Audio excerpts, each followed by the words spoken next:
Hello guys, কেমন আছেন সবাই? আশা করি খুব ভালো আছেন। নতুন একটি ভিডিওতে আপনাদের স্বাগতম। আজকে কথা বলবো মলিউড টাইমস নামের মালায়ালাম ইন্ডাস্ট্রির একটি মুভি নিয়ে, যেই মুভিটি হটস্টারে চলে এসেছে সেই মুভিটি নিয়ে। তো এটি হলো নাসলেনের মুভি। যদি তোমরা না চিনো নাসলেনকে, তাহলে আগেই বলে রাখি যে নাসলেন হলো যে প্রেমালু খ্যাত যে মুভিটা আছে প্রেমালু, সেই মুভির হিরো হলো এই নাসলেন, এবং তার মুভিটি হলো মলিউড টাইমস নামের এই মুভিটি।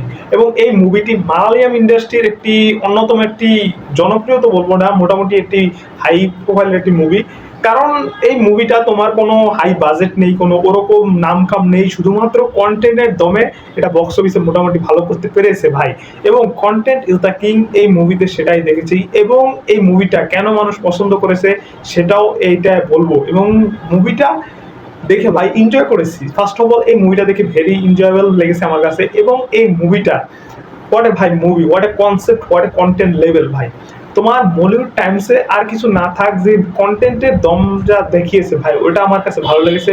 নাসলাইনের যে অ্যাক্টিংটা দেখিয়েছে সেটা অবশ্যই ভালো লেগেছে। তো বলিউড টাইমসের কাহিনী যেটা দেখানো হয়েছে সেটা হলো যে একটা ছেলে যে ছোটবেলা থেকে স্বপ্ন দেখে যে বড় হয়ে সে মালায়ালাম ইন্ডাস্ট্রির একজন ফেমাস ডিরেক্টর বা রাইটার হবে, এবং সে মানুষকে ভয় দেখিয়ে পুরো সিনেমা হলে পুরো ভয় কাজ করাবে, সেরকম অবস্থা। মানুষ যাতে ভয় পায়, মানে হরর মুভি বানাবে, সেইটা দেখে যাতে মানুষ ভয় পায়, সেই জন্য মুভি ফিল্ম বানাতে চায় আর কি। ছোটবেলা থেকে নোবেল পড়তে পড়তে বড় হয়েছে, এবং তার স্বপ্ন একটাই, সে মুভি করবে। ছোটবেলা থেকে শর্ট বিভিন্নভাবে তোমার ক্যামেরা জোগাড় করে কোনো রকম, তারপর শর্ট ফিল্ম বানাতো, শর্ট ফিল্ম থেকে তারপর মুভি বানানোর চেষ্টা, এবং সেই স্ট্রাগলটাই এই মুভিতে দেখানো হয়েছে ফুল মুভিতে। এবং এই মুভিতে আরো অনেক কনসেপ্ট দেখানো হয়েছে, যেগুলো ধরো ফ্রেন্ডশিপের কনসেপ্ট, এবং তোমার ভরসার কনসেপ্ট, যে ভরসা করা যায় কিনা মানুষের উপরে সেটা। এবং বাস্তব জীবনে যেরকম তোমার ইন্ডাস্ট্রি লেভেলে যেরকম চলে, সেরকম কি বাইরেতে চলে, বা তোমার তোমার কিসমত তোমার কি সাথে থাকে, সেইটাই এই মুভিতে ভালোভাবে দেখানোর চেষ্টা করেছে, এবং সেটা ভালোভাবে ফুটে উঠেছে ভাই ক্যামেরায়। মুভিটা হলো 2 ঘন্টা প্রায় 40 মিনিটের মুভি, প্রায় 3 ঘন্টার মতো ধরতে গেলে এই মুভিটা। তো এই 2.5 ঘন্টা প্রায় 2 ঘন্টা 40 মিনিটের মুভি কি তোমার বলবো যে এনজয়েবল লেগেছে, বা তোমাদের এরকম সাজেস্ট করবো যে সেটাই আজকে পুরোপুরি বলবো ভাই। হ্যাঁ ভাই, মুভিটা ভালো, কন্টেন্ট ভালো, সবকিছু ভালো, কিন্তু মুভিটা আমার কাছে ওরকম একবারে হাই, মানে যে হাইপ আছে না ভাই, একেবারে সেই ভালো অস্থির লেগেছে সেরকম কিছু না। মুভিটা কিছু কিছু জায়গায় বোরিং হয়েছে। আগে একটা কথা বলে রাখি যে এই সব মুভি, এই ক্যাটাগরির মুভিগুলো সবার কাছে কিন্তু পছন্দ হবে না ভাই। আগে এই জন্য বলে রাখি যে এই মুভিগুলো যে পছন্দ হওয়ার সবার জন্য না। অনেকের কাছে পুরো বোরিং লাগতে পারে মুভিটা, একবার কিছুই কাহিনী না সেরকম, আবার অনেকের কাছে মোটামুটি ভালো লাগতে পারে। এবং যারা তোমরা ছোটবেলা থেকে চিন্তা করো যে মুভি বানাবে, মুভি শুরু করবে, শর্ট ফিল্ম থেকে শুরু করবে, তারা এই মুভিটা দেখতে পারো। তাদের বাস্তব জীবনের উপরে এই মুভিটা একবারে তুলে ধরা হয়েছে মুভিতে। তো মলিউড টাইমসে এই জায়গায় প্রত্যেকটা অ্যাক্টর থেকে অ্যাক্ট্রেস, প্রত্যেকটা মানে যে এই ক্যারেক্টার ভালোভাবে পুল আপ করেছে।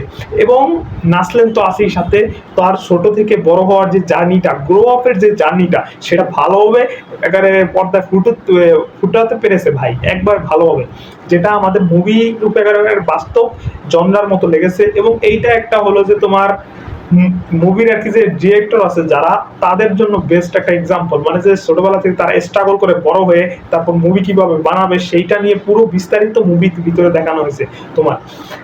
তারপর নোবেলের কাহিনী সবকিছু এই মুভিতে দেখানো হয়েছে, ফ্রেন্ডশিপ বিভিন্ন ভেঙে যায় সেগুলো দেখানো হয়েছে। তো মুভিতে তোমার কি আছে ভাই, বিভিন্ন ধরো অ্যাঙ্গেলের বিভিন্ন বাস্তব জনরার কিছু জিনিস দেখানো হয়েছে, এবং তোমার কিছু বিল্ড আপ দেখানো হয়েছে, টুইস্ট এন্ড টার্ন দেখানো হয়েছে, এবং নাসলানের যারা ফ্যান আছে তারাও দেখতে পারো।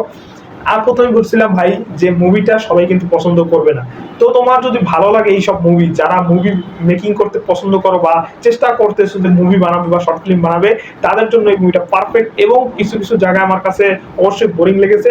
মিউজিকটা মোটামুটি ভালোই পুল আপ করেছে, যার কারণে বিভিন্ন জায়গায় যখন নাসলানের উপস্থিতি যখন এসেছে, তখন তোমার মিউজিকটা একটু বাড়তি রেখে মোটামুটি ভালো করেছে এই জায়গায় তোমার ডিরেক্টর।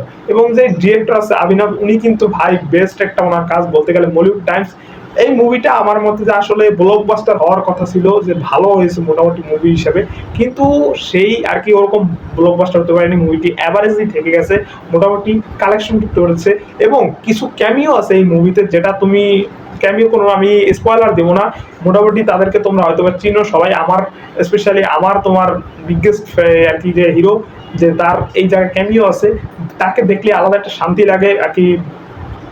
আরেকটা জিনিস ভালো লাগে ভাই, যে তোমার এই মুভিতে তোমার অন্য কোনো ইন্ডাস্ট্রি থেকে মানুষ নেওয়া হয়নি, অন্য কোনো ইন্ডাস্ট্রিকে ওরকম ভাবে দেখানো হয়নি, শুধুমাত্র তাদের ইন্ডাস্ট্রিকে দেখানো হয়েছে। তাদের ইন্ডাস্ট্রিতে কতটা সহজ কতটা কঠিন সবকিছু তাদের ইন্ডাস্ট্রি দেখানো হয়েছে।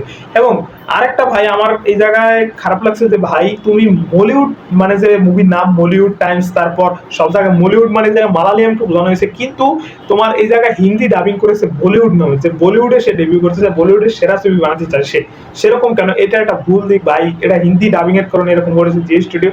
তো ভাই মুভিটা একটা অস্থির একটা মুভি, চাইলে তোমরা অবশ্যই দেখতে পারো। তো আজকে এই পর্যন্তই, সবাই ভালো থাকবে।